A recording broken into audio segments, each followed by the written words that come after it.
ફિરોજ ઇબ્રાહિમ રાઠોડ. શું ઘટના હતી? ઘટનામાં અમે 1 વાગે હું વગાડવા ગયો હતો વિસાવાડા શરણાઈ વગાડવા ગયા હતા. ત્યાં રામધૂનનો પ્રોગ્રામ હતો. ત્યાં રામધૂનનો પ્રોગ્રામ હતો. સામિયાની વાળ હતી. એટલી સામિયાની વાળ હતી ને તો હું કાળનું ફાકી લેતો આવું ગામ બારોબારથી.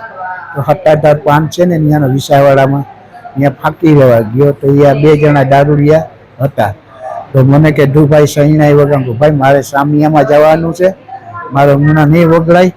કે ના એ કે સામિયામાં નથી જવું. એ કે ન્યાય અમે કે ધર્માદામાં 1 લાખ રૂપિયા અમે આપ્યો. એ કે તું અહીંયા શરણાઈ વગાડી. તો ભાઈ મારેથી શરણાઈ નહીં વગડાય. તેમાં 1 જણો આવીને વાહેથી મને નાળેથી લઈ લીધો. વાહે નાળો પકડી ગળામાં ને મોટરસાઇકલમાં બેહાડીને મને ખોડિયારમાં મંદિર છે ને ત્યાં આડો રસ્તો ફાટે એમાં જંગલ જ છે. ત્યાં જંગલમાં ત્યાં લઈ ગયા મને.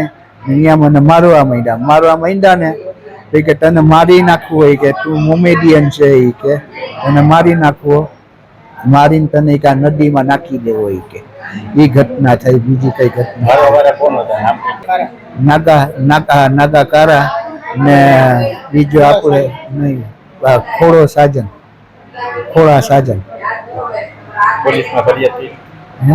પોલીસમાં આવ્યા હતા પોલીસ વાળા મને